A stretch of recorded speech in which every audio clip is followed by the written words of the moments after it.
লজ্জা আর আত্মবিশ্বাসের মিশ্রণে চুপ করে থাকলেন কিছুক্ষণ। তারপর আমার পাশে বসলেন। আমি বুঝতে পারছিলাম এই নীরবতা শুধু নীরবতা নয়, চা খেতে খেতে গল্প হচ্ছিল হালকা হাওয়ায়। আমি বললাম, কাকিমা, আপনি জানেন এই বাড়িটা আসলে আমার কাছে আর কেবল রাহুলের বাড়ি নয়। আপনি আছেন বলেই এখানে একটা অদ্ভুত শান্তি পাই আমি। তিনি আমার দিকে একদৃষ্টিতে তাকালেন, চোখে এক অজানা মেঘ। তুই যে এভাবে বলবি শুভ, ভাবিনি। আমি মাথা নিচু করলাম, যেন নিজের কথাই নিজেই অবাক। তিনি বললেন, একটা কথা বলি শুভ, তুই আজকাল অনেক বদলে গেছিস। তোকে দেখলে মনে হয় আমি যেন কারো খুব চেনা কেউ। এই কথার পরে ঘরের নীরবতা যেন আরও গাঢ় হয়ে গেল। এক মুহূর্তের জন্য আমাদের আঙুল ছুঁয়ে গেল। তিনি হাত সরাননি, আমিও না।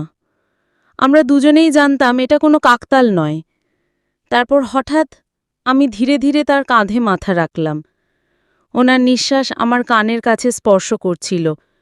আমার শরীরের প্রতিটি স্নায়ু যেন সতর্ক হয়ে উঠেছিল।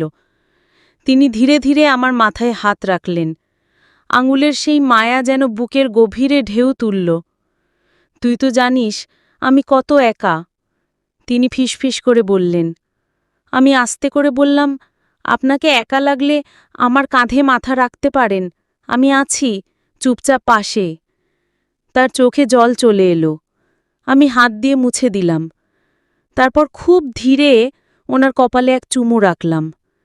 তিনি চোখ বন্ধ করে নিঃশ্বাস ফেললেন আর মৃদু কাঁপা গলায় বললেন, শুভ, আমি ভুল করছি তো না? আমি বললাম, ভুল নয় কাকিমা, শুধু অনুভব। রাত তখন প্রায় 11:30।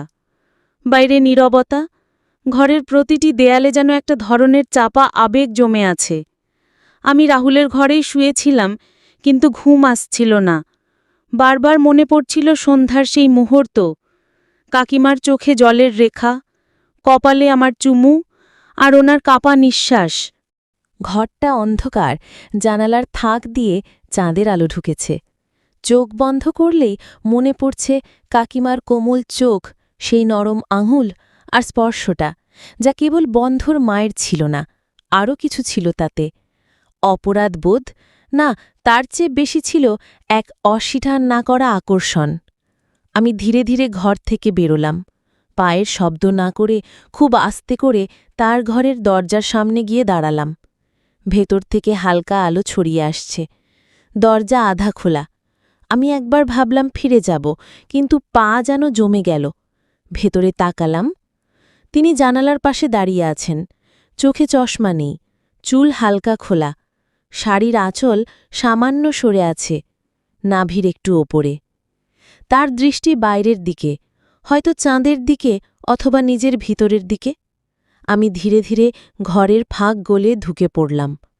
আমার হঠাৎ উপস্থিতি দেখে তিনি চমকে উঠলেন না, বরং যেন জানতেন আমি আসব। শুভ, ঘুমাওনি? আমি মাথা নাড়লাম।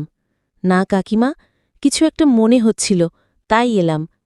তিনি ধীরে ধীরে আমার দিকে ফিরে এলেন। চোখে ক্লান্তি, কিন্তু সেই ক্লান্তির নিচে জমে আছে এক অমোচনীয় একাকিত্ব। তোমার চোখে আমি যা দেখি কেউ কখনো দেখেনি, তিনি মৃদু কণ্ঠে বললেন। আমি এগিয়ে গিয়ে ওনার সামনে দাঁড়ালাম। আপনিও যে আমার চোখে কিছু দেখেন, সেটাই তো অবাক করে কাকিমা। আমাদের মাঝখানে তখন 1 হাত দূরত্ব, কিন্তু চোখের ভাষায় সেই দূরত্ব অনেক আগেই পেরিয়ে গিয়েছি আমরা। তিনি চোখ নামিয়ে ফেললেন, আর আমি এগিয়ে এসে এক ধাপে ওনার হাত দুটি ধরলাম। হাত কেঁপে উঠেছিল তার। আপনাকে ছুতে ইচ্ছে করে কাকিমা, কারণ আপনি শুধু আমার বন্ধুর মানন। আপনি এমন একজন যাকে দেখে আমি বড় হয়েছি এবং যাকে একদিন না দেখলে নিজেকে অপূর্ণ মনে হয়। তিনি কিছু বললেন না, তবে দুচোখ বন্ধ করে দাঁড়িয়ে রইলেন। আমি ওনার হাত ধরে খুব আস্তে ওনার কপালে ঠোঁট রাখলাম, তারপর চোখে, আর তারপর এক অপার্থিব নীরবতায় ওনার ঠোঁট স্পর্শ করল আমার ঠোঁট। একটা দীর্ঘ চুমু, কোনো তাড়াহুড়ো নয়, শুধু নিঃশব্দে বলছিলাম, তুমি একা নও আর। চুমু ভেঙে গেলে তিনি আমায় জড়িয়ে ধরলেন, একটা দীর্ঘ আলিঙ্গন, যেন অনেক দিনের জমানো কষ্ট ভেঙে পড়ল আমার বুকে। আমি মাথা নামিয়ে ওনার কাঁধে মুখ রাখলাম। তিনি বললেন, এইটুকুই থাকুক শুভ, এই মুহূর্তটা, আর কিছু চাও না আজ। আমি মাথা নাড়লাম। না কাকিমা, আজ শুধু আপনাকে চাই, কাছাকাছি। সকালটা কেমন যেন অস্বস্তিকর নীরবতায় ঘেরা। আমি বালিশে মাথা দিয়ে শুয়েছিলাম, কিন্তু চোখে ঘুম নেই। রাতের সেই মুহূর্তগুলো বারবার মনে পড়ছে। কাকিমার কাঁপা ঠোঁট, সেই আলিঙ্গন, আর চোখ বন্ধ করে বলা, এইটুকু থাকুক শুভ। একটা স্বপ্নের মতো ছিল সবটা, কিন্তু এখন সকাল হতেই মনের ভিতর অদ্ভুত একটা দ্বন্দ্ব। এই সম্পর্ক কি স্বাভাবিক? আমি কি সীমালঙ্ঘন করলাম? নাকি এই কাছাকাছিটাই ছিল দুজন একাকী মানুষের নীরব চাওয়া? আমি উঠে বারান্দায় এলাম। রোদ নরম, হাওয়া হালকা, আর ঠিক পাশের বারান্দায় দাঁড়িয়ে আছেন উনি, কাকিমা। চোখে হালকা ক্লান্তি, চুল খোলা, শাড়ির আঁচল একপাশে পড়ে আছে। তিনি একবার চোখ তুলে আমার দিকে তাকালেন। আমাদের চোখ একসাথে আটকাল, কিন্তু মুখে কেউ কিছু বলল না। আমি বললাম, ভালো ঘুম হয়েছিল আপনার? তিনি একটু হেসে বললেন, হ্যাঁ, যতটা সম্ভব। আমি বুঝলাম উনি কিছু লুকোচ্ছেন।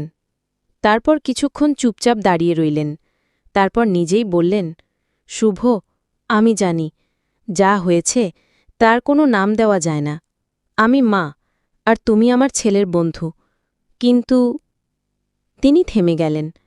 আমি বললাম, কিন্তু আপনি শুধু রাহুলের মা নন কাকিমা, আপনি একজন মানুষ। আপনার আবেগ আছে, অনুভব আছে, স্পর্শের চাহিদা আছে। সেই চাওয়াগুলো যদি আপনি কারো সামনে খুলে ধরতে পারেন, তাতে ভুল কোথায়? তিনি চোখ নামিয়ে ফেললেন। তুমি এত পরিণত কথা বলিস, অথচ আমি নিজেকে আজ বড় অপরাধী মনে করছি। আমি এগিয়ে গেলাম, হাতটা ওনার কাঁধে রাখলাম। আপনি থাকলে আপনি কোনোদিন একা হবেন না কাকিমা। আপনার একাকিত্বে আমার স্থান থাকুক। আপনি চাইলে শুধু হাত ধরেই পাশে থাকব। আর যদি তার বেশি চান, সেটাও আমি নীরবে দিয়ে যেতে পারি। তিনি ধীরে ধীরে আমার দিকে ফিরে তাকালেন, চোখে একরাশ কৃতজ্ঞতা। তার হাত আমার হাতে। এইবার তিনি নিজেই ধীরে ধীরে আমার গাল ছুঁয়ে বললেন, আজ এতদিন পর মনে হচ্ছে আমি সত্যি কারো খুব আপন। আমি ওনার কপালে একটি দীর্ঘ চুম্বু দিলাম, তারপর আলতো করে জড়িয়ে ধরলাম ওনাকে। তিনি বললেন, শুভ, আজ দুপুরে একটু আমার সঙ্গে বসবে তো বারান্দায়, চুপচাপ চা খেতে খেতে? আমি বললাম, আপনার পাশে থাকাটাই আমার সবচেয়ে বড় শান্তি। দুপুরটা ছিল অদ্ভুতভাবে শান্ত। রাহুল এখনো বাইরে, আর আমি সেই আগের মতোই বারান্দার কোণে বসে আছি। সামনের টবে রাখা গাঁদা ফুলগুলোর উপর রোদ পড়েছে। চায়ের কাপ আমার হাতে, আর ওনার হাতে আরেকটা কাপ। তিনি আজ হালকা হলুদ শাড়ি পরে আছেন, পাতলা ফ্যাব্রিক, আভিজাত্য মিশে থাকা শালীনতা, চুল খোলা, কপালে টিপ, ঠোঁটে হালকা রং। এই রকম একটা দুপুরে তার পাশে বসাটা যেন স্বপ্নের মতো। তোমার চা ঠান্ডা হয়ে যাচ্ছে শুভ, তিনি বললেন মৃদু হেসে। আমি জবাব দিলাম, আপনি বসে আছেন বলে চায়ে মন নেই। তিনি আমার দিকে তাকালেন এক মুহূর্ত, চোখে সেই চিরচেনা আকাঙ্ক্ষা। তুমি আমাকে এমনভাবে দেখো কেন? তিনি বললেন হালকা স্বরে। আমি বললাম, কারণ আপনি জানেন না আপনি কতটা সুন্দর আর কতটা নরম একজন মানুষ। এবার আর চোখ সরালেন না তিনি। আমাদের চোখ একসাথে থেমে রইল। তারপর ধীরে ধীরে আমি হাত বাড়িয়ে ওনার আঙুল ছুঁয়ে ধরলাম, নরম আঙুল। একটুও সরালেন না তিনি, বরং সেই ছোঁয়াটা মুঠো করে নিলেন। আমি জিজ্ঞাসা করলাম, আপনি আজ খুব চুপচাপ কেন? তিনি একটু সময় নিয়ে বললেন, কারণ এত শান্ত দুপুর আমি অনেক দিন পাইনি শুভ। এই নীরবতাটা ভালো লাগছে। মনে হচ্ছে আমি কারো খুব কাছে আছি। আমি এবার ওনার কাছে একটু ঝুঁকে এলাম। তিনি চমকালেন না, বরং চোখ বন্ধ করে রাখলেন। আমি ওনার কানের কাছে ফিসফিস করে বললাম, আপনার গলার নিচের এই দাগটায় একটা চুমু দিতে চাই, পারি? তিনি চোখ মেললেন না, শুধু মৃদু মাথা নাড়লেন, সম্মতিসূচক। আমি আমার ঠোঁট ঠেকালাম তার গলার নিচে, একটা দীর্ঘ নরম, খুব নীরব চুমু, যেখানে কোনো শব্দ ছিল না, ছিল শুধু হৃদয়ের ঢেউ। তারপর আমি মুখ তুলে দেখলাম ওনার চোখে জল। কাঁদছেন কেন? আমি জিজ্ঞাসা করলাম। তিনি বললেন, এটা কান্না না, এটা ছুঁয়ে যাবার আনন্দ। অনেকদিন পর কেউ আমাকে অনুভব করছে, শুধুই আমি হয়ে। আমি ওনার হাত দুটো নিজের বুকে টেনে এনে বললাম, আপনি শুধু রাহুলের মা নন, আপনি একজন পূর্ণ নারী, এবং আমি চাই সেই পরিচয়টাকে আর লুকিয়ে না রাখুন। তিনি আমার দিকে একটু এগিয়ে এলেন। এইবার তিনিই আমার গালে এক নরম চুমু দিলেন। তারপর আমার কাঁধে মাথা রাখলেন। আমরা দুজনেই চুপচাপ বসে রইলাম। চা ঠান্ডা হয়ে গেছে, কিন্তু হৃদয়ের স্পর্শ তখনও উষ্ণ। রাতটা ছিল একেবারে নির্জন। চারপাশ নিস্তব্ধ, শুধু দূরে কোথাও একটা কুকুরের হালকা ডাকে যেন সেই নীরবতা আরও গভীর হয়ে উঠছিল। আমি একা ছাদে উঠেছিলাম। উপরের আকাশটা আজ বেশ পরিষ্কার। এক চাঁদ ঝলমল করছে, আর তার আলো এসে পড়েছে ছাদের এক কোণে দাঁড়ানো সেই পরিচিত নারীর গায়ে, মিসেস সেন। তিনি পেছন ফিরে চাঁদের দিকে তাকিয়েছিলেন। চুলগুলো খোলা ছিল, নরম হাওয়ায় উড়ছিল এক ছন্দে। আজ তার শাড়ির রংটা ছিল দাঢ় নীল, চোখে ছিল গভীর কিছু ভাবনা। আমি ধীরে ধীরে তার পাশে গিয়ে দাঁড়ালাম। তিনি চমকে উঠলেন না, বরং আমার উপস্থিতি যেন স্বাভাবিক ছিল, প্রয়োজনীয়। চাঁদ আজ বেশ সুন্দর না? তিনি বললেন নিচু গলায়। আমি বললাম, আপনার গায়ের ওপর পড়লে চাঁদের আলো আরও নরম লাগে। তিনি একটু হেসে চোখ নামালেন। তারপর বললেন, তুমি আমার পাশে এলে আমি নিজেকে মেয়ে মনে করি, মা নয়। ভুল বললাম? আমি বললাম, ভুল নয় কাকিমা, আপনি এমনিতেই অসাধারণ এক নারী। আপনার চোখে, মুখে, আচরণে সবকিছুর মাঝে এক পরিণত কোমলতা আছে। আর সেই কোমলতার টানেই তো আমি ফিরে ফিরে আসি।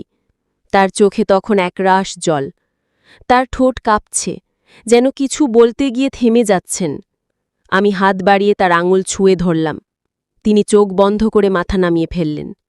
তারপর খুব আস্তে করে আমায় জড়িয়ে ধরলেন। একটা দীর্ঘ নিঃশব্দ আলিঙ্গন, যেখানে লুকিয়েছিল দুজন একাকী হৃদয়ের সব অব্যক্ত ভাষা। আমার মুখ তখন ওনার ঘাড়ে, ওনার নিঃশ্বাস আমার গালে ছুঁয়ে যাচ্ছে।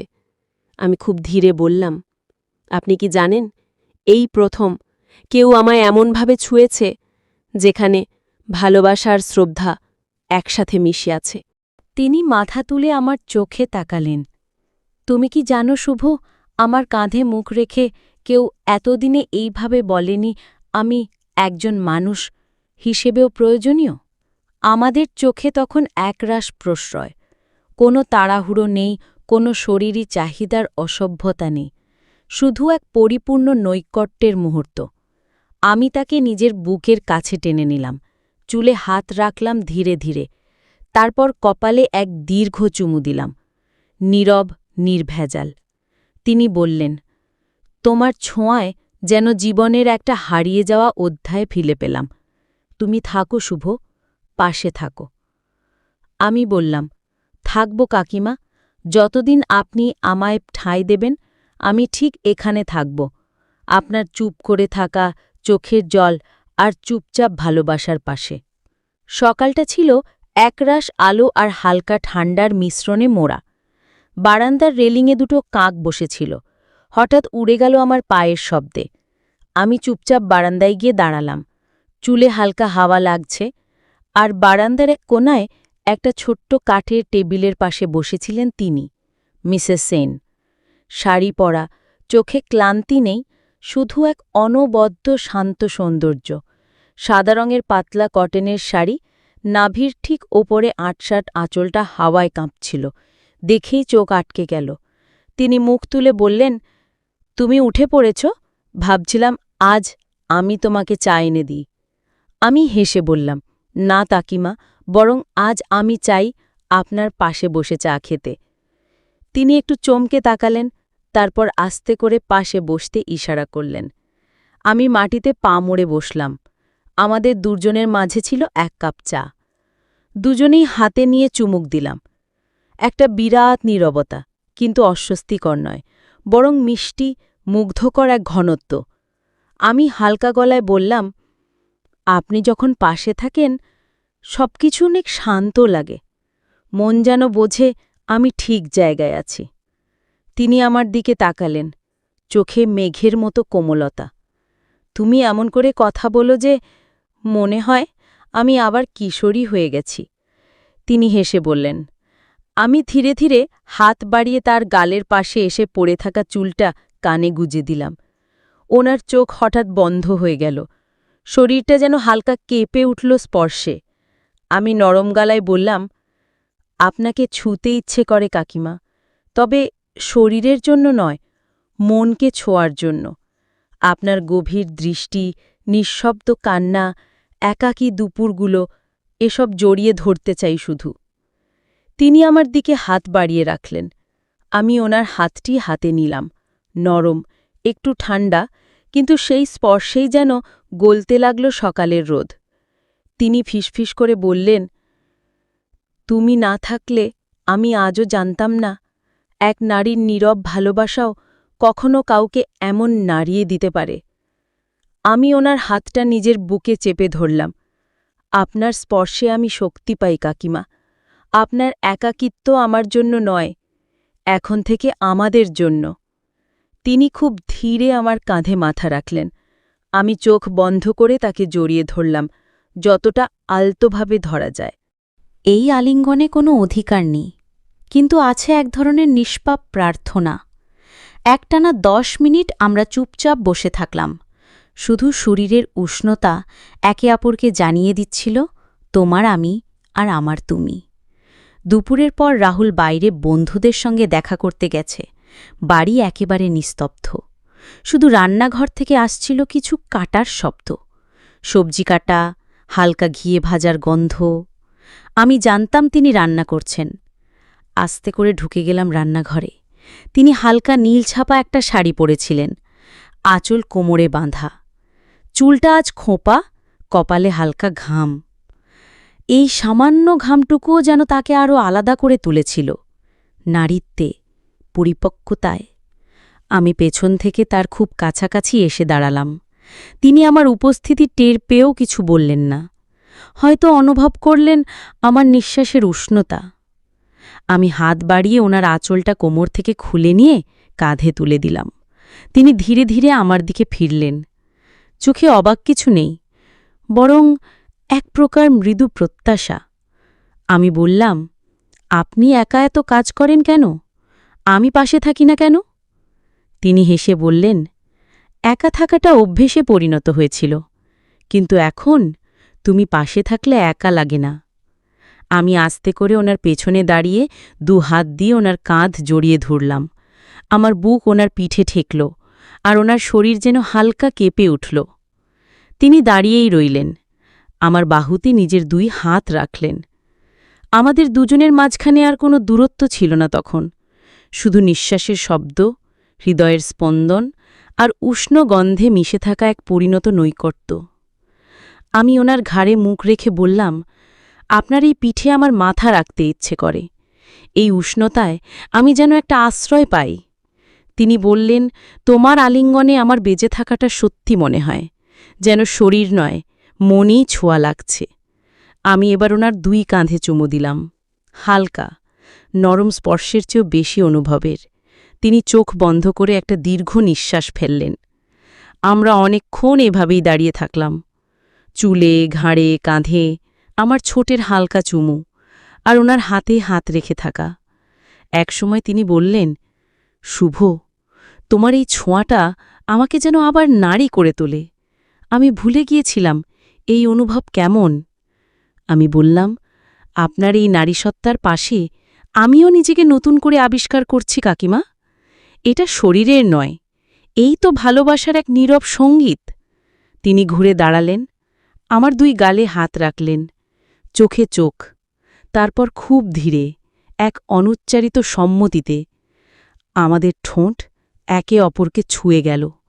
হালকা, নীরব, কিন্তু হৃদয়ের গভীরে আলোড়ন তোলা এক চুম্বন। আকাশটা সারা দিনই মেঘলা ছিল।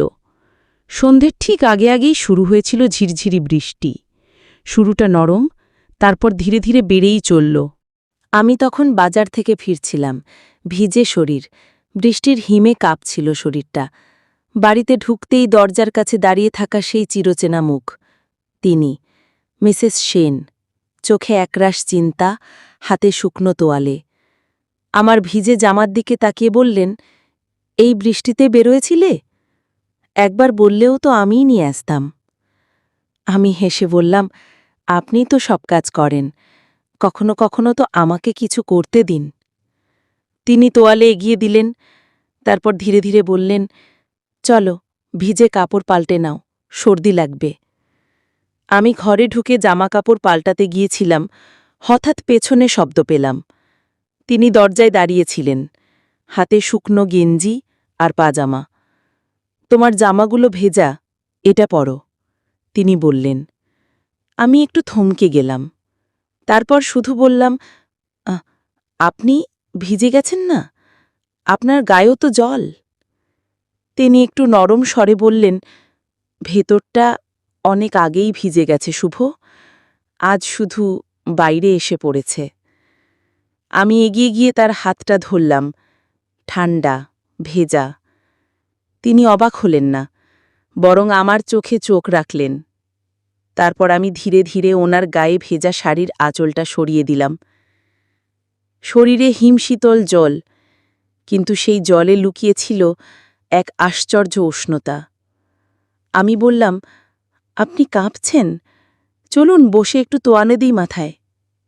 আমি তাকে বসালাম, মাথায় তোয়ালে দিয়ে চুল মুছতে লাগলাম। তিনি চোখ বন্ধ করে বসে রইলেন, নিঃশ্বাসে কাঁপুনি। একসময় আমি হাত নামিয়ে ওনার 2 কাঁধে রাখলাম। তিনি আস্তে করে বললেন, তুমি থাকলে নিজেকে আবার সুন্দর মনে হয় শুভ। এই বয়সে এসে যে আমি এখনো কারো স্পর্শে কাঁপতে পারি, সেটা বিশ্বাস করতে পারি না। আমি সামনে এসে হাঁটু গেড়ে বসলাম, 2 হাত দিয়ে তার ঠান্ডা হাত ধরলাম। চোখে চোখ রেখে বললাম, আপনি যতটা ভাবেন তার চেয়েও অনেক বেশি সুন্দর। আপনার এই চোখ, এই লাজুক হাসি, এই একাকী বিকেলগুলো সব আমার খুব প্রিয় কাকিমা। তিনি আমার দিকে হাত বাড়ালেন, আমি ওনার বুকের কাছে মাথা রাখলাম। তিনি 2 হাতে আমায় জড়িয়ে ধরলেন, একটা দীর্ঘ, নিঃশব্দ আলিঙ্গন। এই আলিঙ্গনে কোনো চাহিদা নেই, শুধু আছে আশ্রয় খোঁজার চেষ্টা দুজনের। তারপর আমি ওনার চোখের কাছ থেকে পানি মুছে দিলাম, চুপচাপ একটা চুমু কপালে। তার ঠোঁটটা আমার গায়ে ছুঁয়ে গেল, একটা মৃদু ভালোবাসা। আর সেই মুহূর্তে বৃষ্টির আওয়াজ যেন আরও মিষ্টি হয়ে উঠল। আমরা চুপচাপ বসে রইলাম, একটা তোয়ালে, কিছু ভেজা জামা আর 2 কাঁপা হৃদয় নিয়ে। রাত তখন প্রায় 12টা, বাড়ি নিস্তব্ধ, কেবল জানালার ফাঁক গলে আসা চাঁদের আলো বিছানার এক কোণায় পড়ে আছে। ঘরটা হালকা অন্ধকারে ঢাকা, কিন্তু সেই অন্ধকারে আমি স্পষ্ট দেখতে পাচ্ছি ওনার মুখটা। মিসেস সেন হালকা সাদা রাতের পোশাক পরা, চুলগুলো খোলা, চোখে ক্লান্তি আর মুখে একরাশ শান্তি। তিনি বিছানার একপাশে শুয়েছিলেন, আর আমি আরেক পাশে। আমাদের মাঝে ছিল শুধু একটা বালিশ আর কিছু না বলা কথা। আমি ঘুমোচ্ছিলাম না, চোখ মেলেই দেখছিলাম তিনি গভীরভাবে নিঃশ্বাস নিচ্ছেন, কিন্তু সেই নিঃশ্বাসে যেন ছিল এক অদ্ভুত আকাঙ্ক্ষা, একটু ছোঁয়ার, একটু বোঝার, একটু সাহসের। আমি ধীরে ধীরে এগিয়ে এসে কাঁধের উপর হাত রাখলাম। তিনি চমকে উঠলেন না, বরং চোখ খুলে আমায় দেখলেন, ধীরে ধীরে। আমি নিচু গলায় বললাম, আপনি এখনও জেগে আছেন? তিনি বললেন, তোমার নিঃশ্বাসের শব্দ শুনলে ঘুম আসে না শুভ, ওটা আমার বুকের খুব কাছে এসে বাজে। আমি একটু এগিয়ে এলাম, ওনার পাশেই শুয়ে পড়লাম।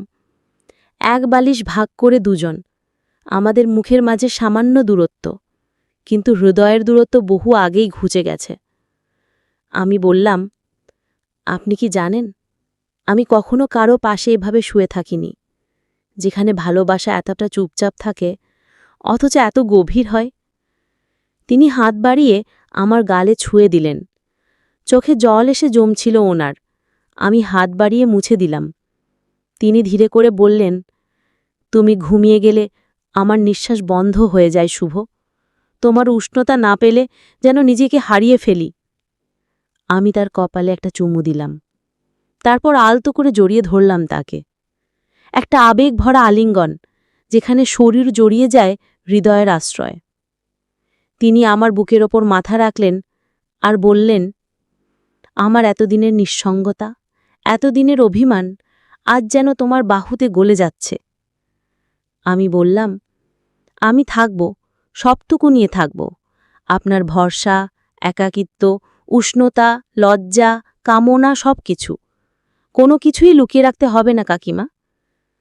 তিনি চোখ বন্ধ করে বললেন, তুমি শুধু আমায় জড়িয়ে রাখো, আজ সারা রাত আমি কারো বাহুতে ঘুমোতে যাই। আমি তাকে শক্ত করে জড়িয়ে ধরলাম। কোনো শব্দ নেই, শুধু চুপচাপ উষ্ণ নিঃশ্বাস আর আলতো হাত বোলানো। একসময় তিনি ঘুমিয়ে পড়লেন আমার বুকে মুখ রেখে। আর আমি আমার চোখে জল নিয়ে চাঁদের আলোতে তাকিয়ে ভাবছিলাম, এই অনুভূতির নামই কি নিঃশব্দ প্রেম? সকালবেলার রোদ জানলার ফাঁক গলে এসে পড়েছে বিছানায়। পাখিরা ডাকছে জানলার বাইরে। ঘরের ভিতরে কিন্তু নিঃশব্দতা, এক রকমের তৃপ্তি মিশে থাকা নিঃশব্দতা। আমি ঘুম ভাঙতেই বুঝলাম তার মাথাটা আমার বুকে। সারা রাত এইভাবেই কাটিয়েছেন, চুলগুলো এলোমেলো, মুখে ঘুমের ছাপ, কিন্তু সেই মুখটাই যেন ছিল পৃথিবীর সবচেয়ে শান্ত ছবি। আমার স্পর্শে তার ঘুম ভাঙল। চোখ খুলে তাকালেন আমার দিকে। চোখে একরাশ লাজুকতা আর ঠোঁটে সেই চিরচেনা নীরব হাসি। তিনি আস্তে করে বললেন, তুমি এখনো আছো? ভাবছিলাম হয়তো রাতটাই ছিল তোমার কাছে বিশেষ। আমি ওনার কপালে চুমু দিয়ে বললাম, এই সকালটাও বিশেষ, কারণ আজ আমি শুধু অনুভব নয়, একটা সিদ্ধান্ত নিয়ে জেগে উঠেছি। তিনি অবাক হয়ে তাকালেন। চোখে ছিল সংশয় আর এক চিলতে বিশ্বাস। কি সিদ্ধান্ত? তিনি জিজ্ঞেস করলেন। আমি বললাম, আমি চাই আপনি শুধু বন্ধুর মা হয়ে না থাকেন, আপনি হয়ে উঠুন আমার জীবনের একজন সমান সঙ্গী। আপনার অভিমান, একাকিত্ব, কামনা আর প্রেম সব কিছুর পাশে দাঁড়াতে চাই আমি। তিনি কিছুক্ষণ চুপচাপ রইলেন। তারপর ধীরে ধীরে আমার হাত ধরে বললেন, আমার বয়স বেশি, আমি বিধবা, সমাজ কি বলবে জানো না তুমি? তুমি এক তরুণ, তোমার সামনে অনেক রাস্তা। আমি ওনার দুই গাল ছুঁয়ে বললাম, সমাজ প্রতিদিন আমাদের দিকে তাকাবে, কিন্তু আমি যদি প্রতিদিন তোমার চোখের দিকে তাকিয়ে থাকতে পারি, তাহলে আর কিছুতে ভয় পাই না। চোখে চোখ রাখতেই আমাদের ঠোঁট আবার একবার ছুঁয়ে গেল। এবারের চুমুটা নরম ছিল না, এটা ছিল প্রতিজ্ঞাবদ্ধ, গভীর, বিশ্বাসে পূর্ণ। একসাথে আমরা রান্নাঘরে চা বানালাম। তিনি কাপ বাড়িয়ে দিলেন। আমি ওনার হাতে হাত ছুঁয়ে বললাম, এই কাপটা শুধু চায়ের নয়, আমাদের প্রথম সকালের। এই চুমুকেই লুকিয়ে আছে নতুন এক গল্পের শুরু। চায়ের কাপে ধোঁয়া উঠছিল, আর সেই ধোঁয়ার মতোই ধীরে ধীরে মিলিয়ে যাচ্ছিল সব দুঃখ, একাকিত্ব আর লুকোনো আকাঙ্ক্ষা। এই গল্পটি ছিল নিঃশব্দ আকাঙ্ক্ষার, এক পরিণত নারী পুরুষের সম্পর্কের, যেখানে বয়স, সমাজ আর পরিচয়ের দেয়াল পেরিয়ে ভালোবাসা নিজেকে প্রকাশ করতে পেরেছে। যে সম্পর্ক সম্মতিতে গড়ে ওঠে, যেখানে একে অপরের মন বোঝা যায়, সেই সম্পর্কই আসল। বয়স, সম্পর্কের নাম, এসব প্রথা নয়, মূল হল সম্মান, ভালোবাসা আর সত্যিকারের অনুভব। আমাদের সমাজে বহু নারী আছেন যারা স্বামীহীন, একাকী, সম্মানচ্যুত। তাদের প্রেম, স্পর্শ আর কামনার চাহিদা থেকেও সমাজ মুখ ফিরিয়ে রাখে। এই গল্প সেই মুখ ফিরিয়ে থাকা সমাজের দিকে এক নীরব প্রশ্ন। নারী কি কেবল সম্পর্কের গায়ে লেবেল নিয়েই বাঁচবে, নাকি সে নিজে ভালোবাসার অধিকার পাবে? বন্ধুরা, গল্পটি এখানে সমাপ্ত করলাম। গল্পটি ভালো লাগলে একটি লাইক ও চ্যানেলটি সাবস্ক্রাইব করে দেবেন। ভালো থাকবেন সবাই, দেখা হচ্ছে পরের ভিডিওতে।